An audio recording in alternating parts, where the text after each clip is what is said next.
Now at 6 and streaming on crossroadstoday.com, Senator Ted Cruz's bus tour of Texas brings him to Victoria. Plus, 4 people arrested in Goliad are now facing drug dealing charges.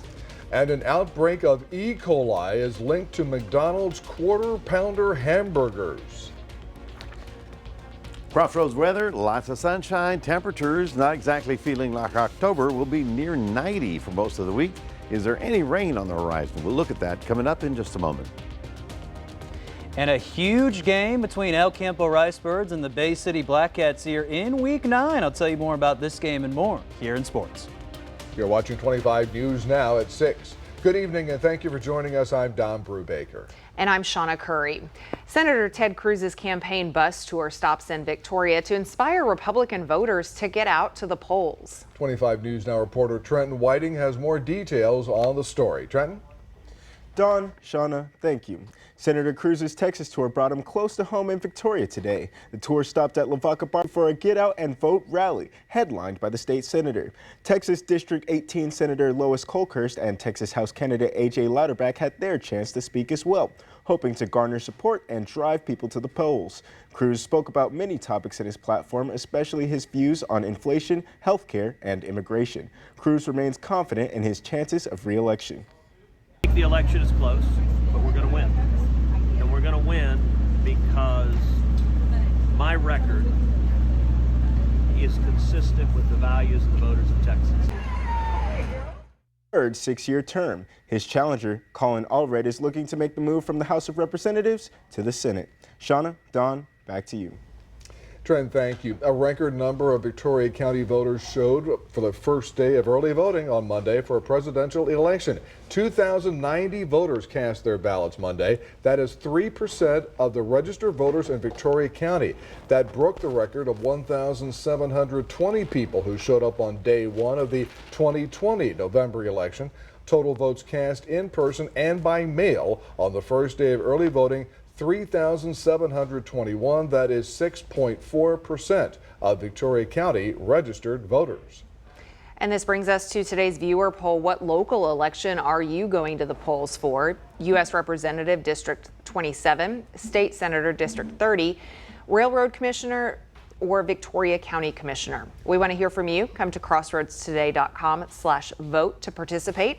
And right now, 72% of everyone who has voted so far feels that the state senator race is really what's motivating them. So we want to keep hearing from you, and we'll have the latest results on 25 News Now at 10. Early voting for the November 5th general election continues at the Dr. Patty Dodson Public Health Center, 2805 North Navarro Street. From today, you got just a few minutes for today, and through October 25th, voting times are from 8 a.m. to 7 p.m. Saturday, 7 a.m. to 7 p.m. Sunday, noon to 6 p.m. Port Lavaca police say foul play is not involved in the death of a man over the weekend. Police say 54-year-old Alva Butch Stringham was found on the ground unresponsive Sunday morning in the 300 block of North Commerce Street. Stringham was taken to the hospital where he later passed away from his injuries. First responders found a white Ford truck in a grassy area near where Stringham was found. Police are investigating. At this point, though, they believe that Stringham was hit by his own vehicle after it was left in gear. Warm, dry conditions. Let's take a first look at our forecast with First Warn Storm Team Chief Meteorologist Mac Perez. Mac. Well, thank you. Yes, dry is the fundamental word here because it's been almost 30 days that we haven't had any precipitation, and not just us, it's the entire state. The winds are going to be picking up now over the next few days, and so we're also going to be in high fire danger. We'll take a look at what happened in the tropics, but really we got to start looking to the northwest for some cold fronts. Remember those? We'll talk about that coming up in just a moment. Back to you. Mac, thank you. 4 people were arrested on drug dealing charges in Goliad. 18-year-old Devani Bond and 18-year-old Raul Rios, both of Goliad, were arrested along with 18-year-old Gabriel Gonzalez and Michael Gonzalez, both of Bloomington. Authorities say they were selling drugs out of an apartment. They face 3 charges, including engaging in organized criminal activity. All 4 were put in the Goliad County Jail in lieu of $95,000 bond each. Rios has bonded out. Just days ago, the FAA warned pilots that lights on a radio tower in Houston where a helicopter crashed were out. The National Transportation Safety Board is investigating the crash that killed 4 people on Sunday evening. Surveillance video shows a light on at the top of the tower, but the lights don't appear to be fully functional. The NTSB said the helicopter was on an air tour flight when it crashed.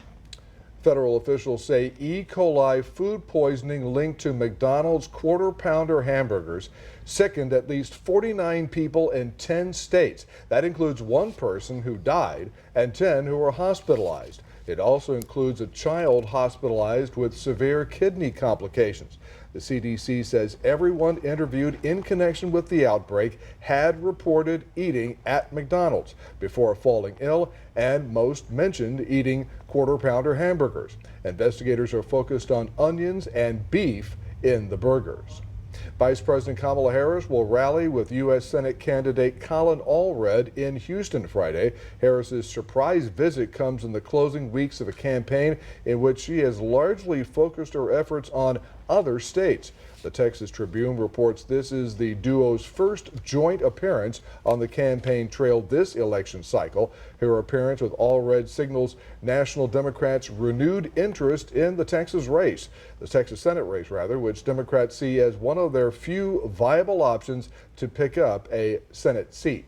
Along with Victoria County, Bexar County set a first-day early voting record Monday. Early voting is off to a strong start in a major North Texas county as well. Hundreds of voters stopped by sites Monday to cast their ballot. I live close by. College student Jim Perez Salazar decided to cast his ballot on the first day of early voting. He joined hundreds of others at this early voting site at the University of Texas Arlington. I don't want to wait till election day because it would be very crowded. But Jim's college campus early voting site came into question during the September Commissioners Court meeting, all because it's really close to another early voting site. I believe having 2 locations 0.3 of a mile in your precinct away from each other is a waste of money and manpower. But after a majority vote, campus sites remained an option. Commissioner Elisa Simmons visited several campuses today. We also have lines out at TCC Southeast campus throughout this morning. So both campuses, all campuses, are necessary. Actually, this is really a good location. It didn't even take me maybe 5 minutes to get in and cast my vote. People at the LZ Odom Athletic Center stood in long lines to cast their ballots on the first day of early voting. They're very efficient, and you can get in and get out here in 12 minutes. I've seen the line way back up here, and it took 15 minutes. Vote early if you can work it into your schedule so you make sure you get it done. Don't wait a little last day. In Tarrant County, more than 43,000 people cast their ballot by 3 p.m. on the first day of early voting. That's compared to 42,000 the entire first day of early voting in the 2020 presidential election.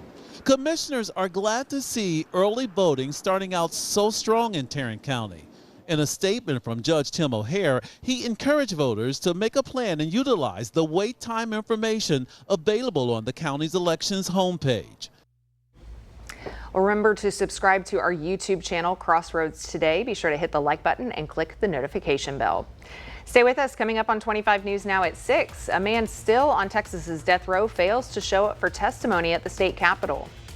Also ahead, if you own a Honda car, you may want to hear some details about a recall.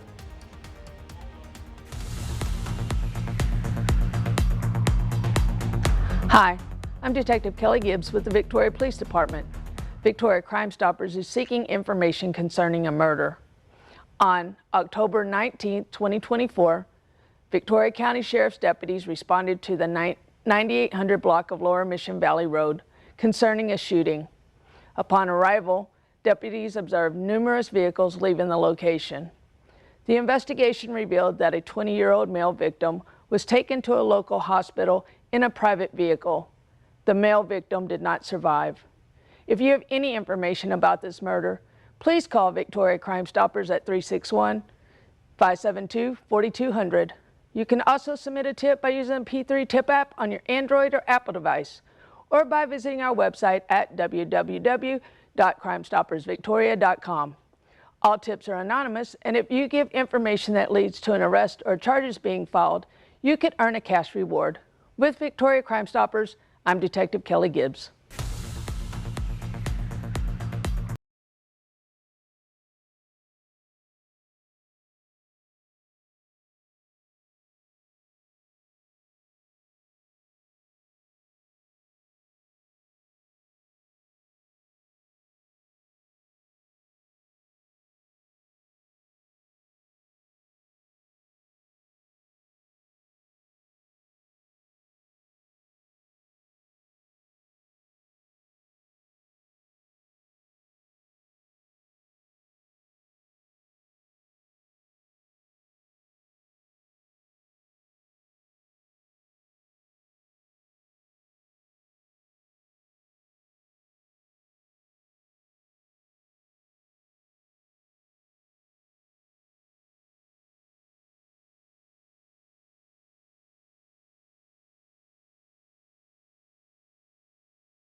Denny's says it's closing 150 of its lowest performing restaurants in an effort to turn around the brand's flagging sales.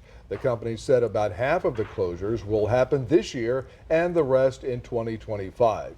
The locations were not revealed, but the restaurants represent around 10% of Denny's total. Tuesday, Denny's reported its fifth straight quarter of year-over-year declines in same-store sales, which are sales at locations open at least a year. A death row inmate did not appear in court Monday despite a subpoena issued last week that halted his execution. Robert Roberson was supposed to go before a bipartisan Texas House committee, but his attorney says it's a mystery as to why things did not work out. 6, 7, 8, 9, go in. The most important witness expected to testify at the Texas Capitol today was Robert Roberson, but the death row inmate was a no-show. This void of information. Gretchen Sween is Roberson's attorney. Don't they have to tell you if he's not coming? One would think.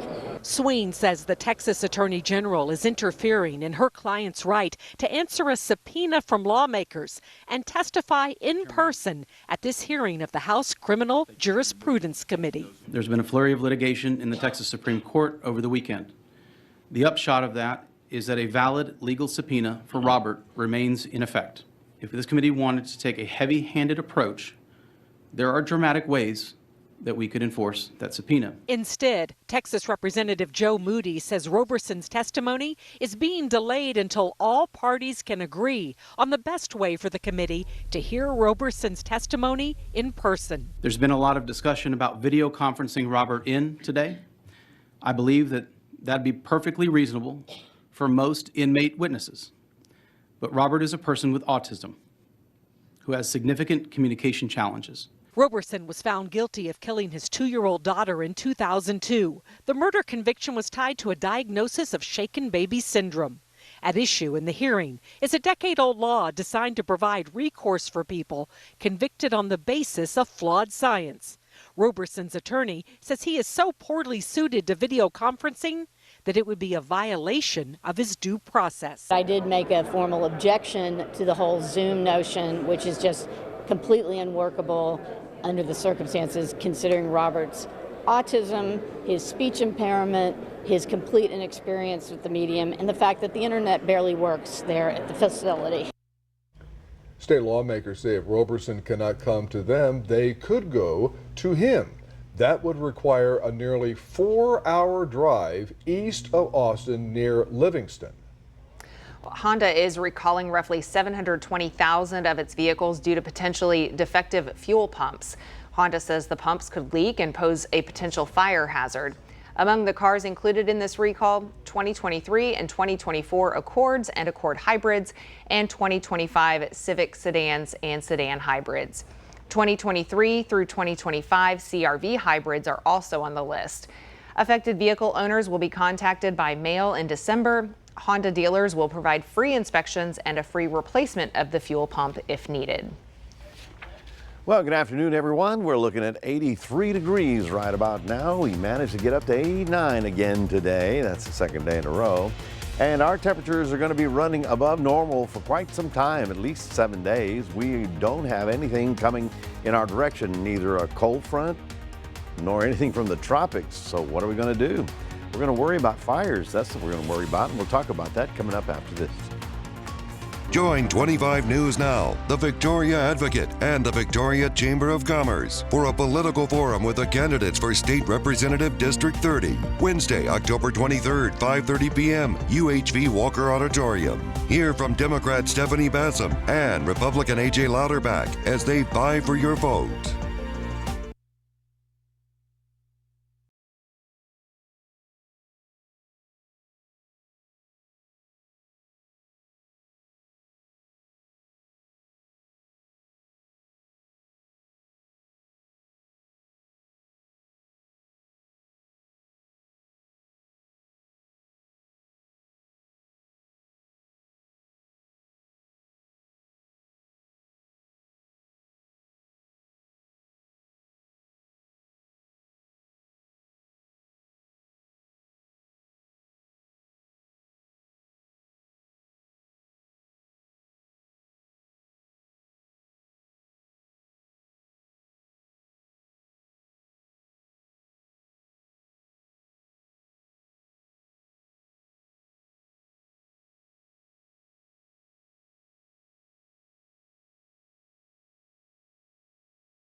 Well, good evening, everyone. Yes, here we are heading out, getting ready for Halloween and all that stuff, and it just still hot. I mean, the temperature is near 90 degrees today, and not a lot of happenings across the state. Now, in the mountains, we actually had one or two little showers that popped up late this afternoon. This cold front in North Texas is falling apart, so there's nothing really moving in our direction. We're actually between seasons.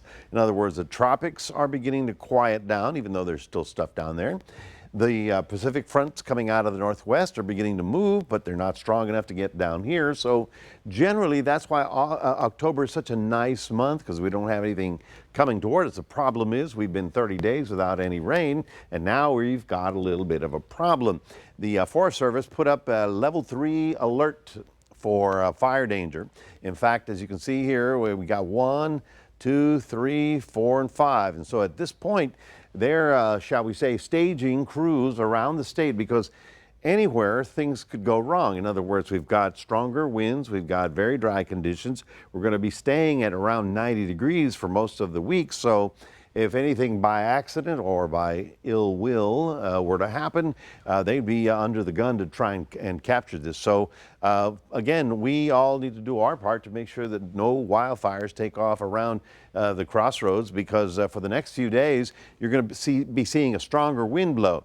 Now, the winds are going up toward where the front is. That's actually an area of low pressure, but that front is not moving in our direction. It's basically going almost due east. It's attached to this first winter kind of storm rolling through the Midwest. Another front behind it, but we're looking for a much stronger front. And I know you're not going to remember this, but I want you to write it down. November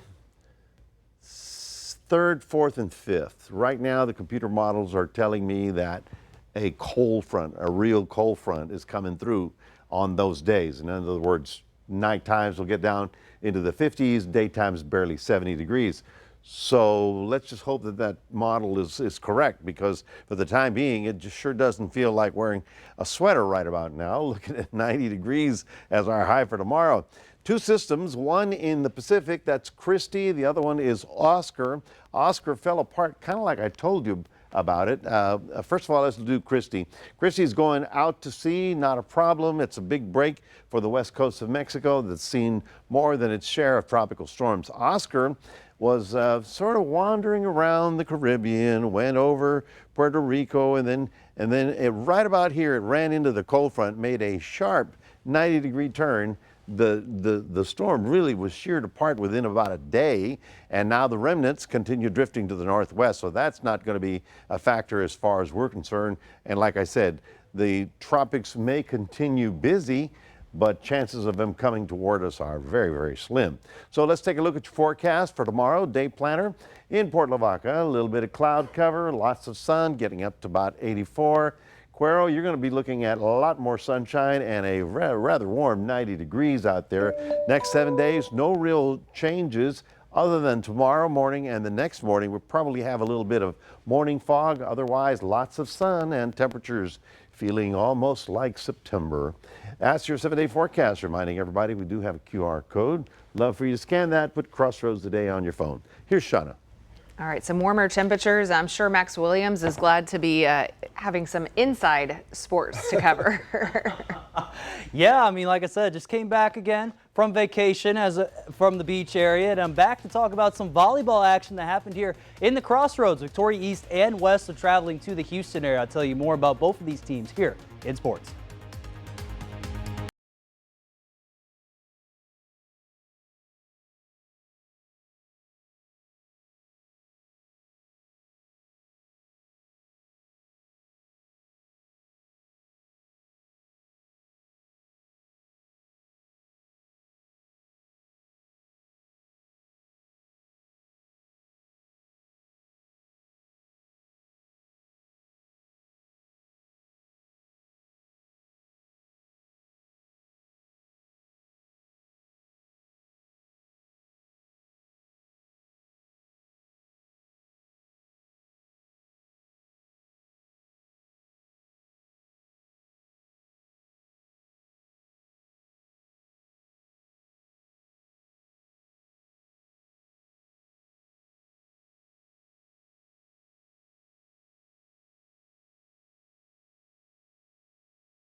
All right, Crossroads. So again, we are just now into week 9 here of CFL. We got now 3 weeks left until playoff football. One of the matchups here that we're going to look at here, and this was the El Campo Ricefords versus the Bay City Blackcats. And this one has been one of the hugest rivalries. And they're going to meet now for the 121st time. The stakes, they could not be higher because El Campo heads in this game 6-1. And they're coming off a win 66-0 last week over Floresville. And quarterback Ridge Spenrath has been a lights out for the Ricebirds this season. The running game has improved week by week as well, but their opponent Bay City is also 6-1, and their only loss was to Edna in week 2, 35-7. So Bay City has won 8 games the past 2 seasons, and they should be a battle for sure. And Alex Estrada should be a factor for the Blackcats. And this game, I think, should go back and forth here. I think, going into this one. Now, this one's a good game, but also now leading to our viewer poll, I asked about another game, too, and you got two top 10 battles this week. I just mentioned one of them in El Campo versus Bay City. You also got Goliad and Edna there. That's another big matchup. So who would you guys choose to watch possibly in this week? And a lot of you choosing Goliad versus Edna in that matchup. Again, though, both of those teams right now, Edna is number 4, Goliad is number 8 there in 3A. So it's going to be a challenge for sure. One of those teams. Remember, those two were top teams in playoffs last year, so keep an eye on that going into this week. We got some volleyball action, though, here. Victoria West and East, they play in the Houston area tonight in the last week of district play here. And again, first we'll start Victoria West. They play at Terry High School tonight, and West Warriors are 35-4 this season. They're undefeated in district play. The Warriors are trying to finish the season strong and undefeated in district play. The Warriors have 2 more regular season games after tonight, with playing back at home versus Fort Bend Marshall this Friday, and then they'll be back on the road versus Lamar Consolidated next Tuesday night. And now Victoria East and star player Addison Azuna, who I nominated for Athlete of the Week last week, they play on the road tonight as well versus Fort Bend Marshall Buffaloes. And the Titans, they're currently 18-13 and 7-2 in district play this season. The Titans, they're planning to make a run this season. They got, again, 3 remaining games left of the regular season as well. They play at home versus Lamar Consolidated this Friday, and then they'll play on the road at Fort Bend Kepner next Tuesday night. And finally tonight, for Victoria East Titan Bailey Zappi, yes, just signed today with the Cleveland Browns. According to ESPN, he was on the Kansas City Chiefs practice squad, and then after he got cut by the New England Patriots. And again, we'll see if he gets that starting spot there for Cleveland. Again, Deshaun Watson is out for the rest of the season there for the Browns right now. So, Don, it's going to be, if you look at it, Bailey Zappi's had a crazy journey. We saw him, just looking at it before with the Chiefs on the practice squad. Now he has a chance maybe to compete as a starting job there for the Cleveland Browns. Yeah, Max, Bailey is getting a great opportunity with a not so great team, but maybe he could help them win a few games, and that would be great. Anywhere he could play as a starter or whatever, the people would love that here. Just love that. All right, Max, thank you. And we're back in a moment. 6 days after a powerful explosion leveled a home in Virginia, a dog was found alive in the rubble.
Finally tonight, a Northern Virginia family is getting some good news. Nearly 1 week after an explosion leveled their home, the family thought they lost everything in the blast, including their pets.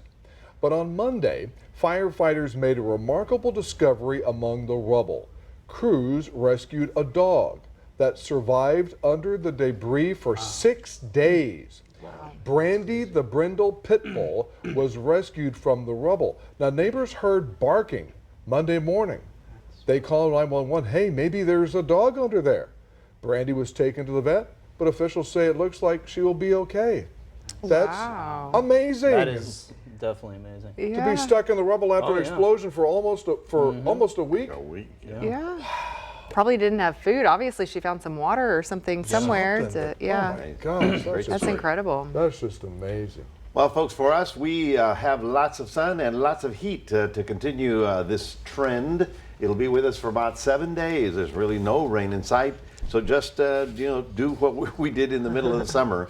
Take it easy in the middle part of the day and try and stay fluid. Get plenty of fluids during the afternoons. Yeah. It's funny you're saying that in October. I know. It's just you said that in August and July. Yeah. You'd think that by now I could change the song, but The weather hasn't changed. We just got a little taste of the fall, and then that was it. Hang in there, folks. All right, thank you, Mac. Thanks for joining us. Be sure to join us back here tonight for 25 News Now at 10.